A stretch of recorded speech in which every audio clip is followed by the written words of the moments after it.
وَلِكُلٍّ وِجْهَةٌ هُوَ مُوَلِّيهَا، اور ہر ایک کے لیے کوئی نہ کوئی رخ ہے، سمت ہے جس کی طرف وہ منہ پھیرنے والا ہے. ہر ایک کا کوئی نہ کوئی گول ہے. یہاں کلن سے مراد ہر انسان ہے. یہاں صرف مسلمز نہیں ہیں، یہ صرف ریلیجس پیپل نہیں ہے. ہر شخص جو دنیا میں ہے اس کا کسی نہ کسی چیز میں انٹرسٹ ہے، دینی یا دنیاوی. کچھ لوگوں کے گولز دینی ہوتے ہیں، دین میں ان کے کچھ گولز ہوتے ہیں، اور کچھ لوگ ایسے ہوتے ہیں کہ دین میں کوئی چیز نہیں ان کا گول، صرف دنیا ہی سے متعلق گولز ہوتے ہیں ان کے. اب دیکھیے کہ جتنا جتنا لوگ ترقی کرتے چلے جا رہے ہیں تو بہت زیادہ اس پر توجہ دیتے ہیں کہ ہم ایسے ہی ہیپیزڈلی کام نہ کریں اور بلائنڈلی نہ چلتے جائیں، بلکہ ہم اپنے کچھ ٹارگٹس مقرر کریں.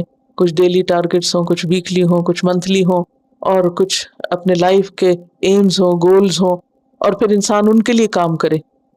اور ہر ایک کے لیے ایسا ہوتا ہے. کچھ لوگ تو سوچ سمجھ کے پلان کر کے کچھ اپنے گولز مقرر کرتے ہیں کہ مجھے یہ کام اتنے عرصے میں کر لینا ہے، یہ ڈگری حاصل کرنی ہے، شادی کرنی ہے، فلاں کرنا ہے، فلاں کرنا ہے. ہر ایک نے اپنے اپنے گولز بنا رکھے ہوتے ہیں، کچھ دینی ہوتے ہیں، کچھ دنیاوی ہوتے ہیں.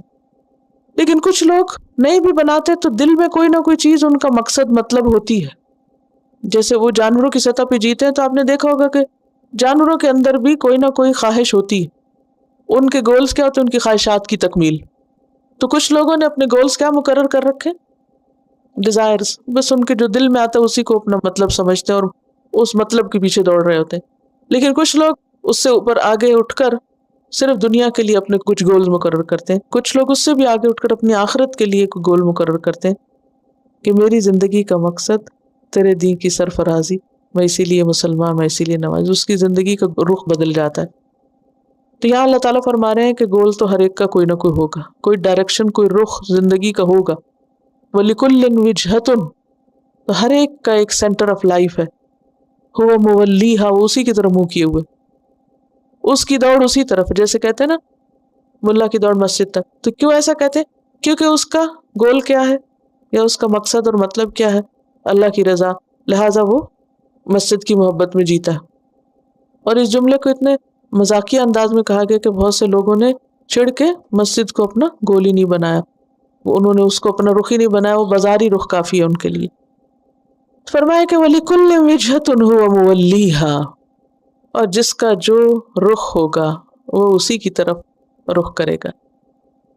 جو جس کا انٹرسٹ ہوگا، جس چیز سے اس کو محبت ہوگی، وہ اسی کی طرف پلٹ پلٹ کے بار بار جائے گا. ایسا ہوتا ہے نا، جیسے ایک ماں کی زندگی میں اس کا گول کیا ہوتا ہے؟ اس کا بچہ. اس کی ساری دلچسپیاں اسی کے ساتھ، سارے پروگرام، پلانز، ہر چیز اس کی بنتی ہے کس کے مطابق؟ اس کو سامنے رکھ کے. اگر نہیں تو ہونی چاہیے.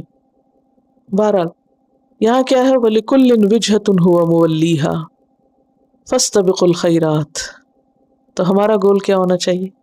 نیکیوں میں دوڑ لگانا. فَاسْتَبِقُوا کا مطلب کیا ہے؟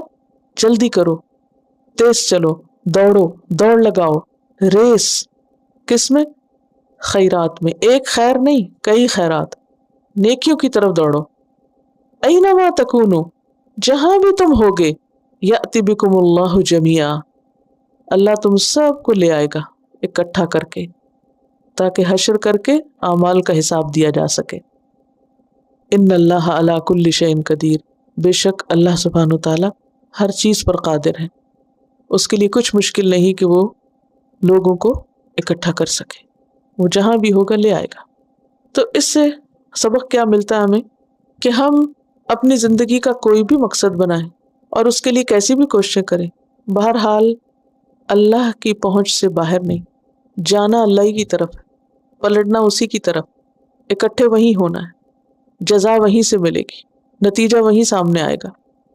اس موقع پر آپ سب سے یہ کہوں گی کہ آپ اپنے بارے میں سوچئے کہ آپ کے کیا گولز ہیں، آپ کا سینٹر آف لائف کیا ہے، آپ کے لیے سب سے اہم چیز کیا ہے، آپ کے لیے ٹاپ موسٹ پرائرٹی کیا ہے، آپ کی ساری دلچسپیاں اور شوق کیا ہیں، وہ کیا چیز ہے جس کی طرف آپ پلٹ پلٹ کے جاتے ہیں. آپ کہیں بھی ہوں، فزیکلی اس چیز کے پاس نہ بھی ہو تو آپ کا دماغ اور آپ کی سوچیں اور آپ کے خیالات اور امیجینیشن جو ہے وہ وہیں پر ہی رہتا ہے. آپ بیٹھے کہیں ہوتے ہیں، آپ بیٹھے قرآن کی مجلس میں ہوتے ہیں، لیکن دھیان کہاں ہوتا ہے؟ جو سینٹر آف لائف ہے، جو آپ کے لیے امپورٹنٹ ہے. اس کے ساتھ آپ ہمیشہ کنیکٹ کرتے رہتے ہیں.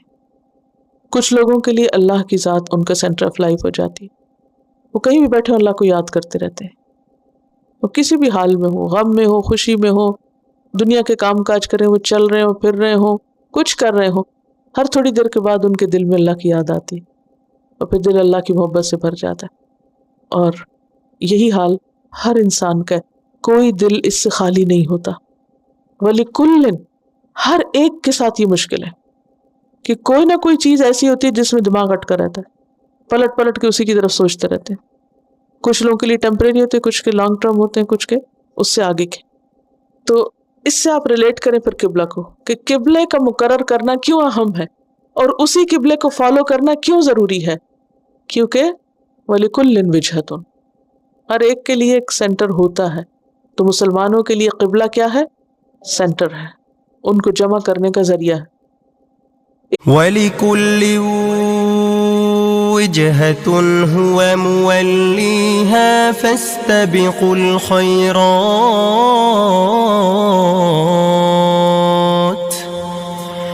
أَيْنَمَا تَكُونُوا يَأْتِ بِكُمُ اللَّهُ جَمِيعًا إِنَّ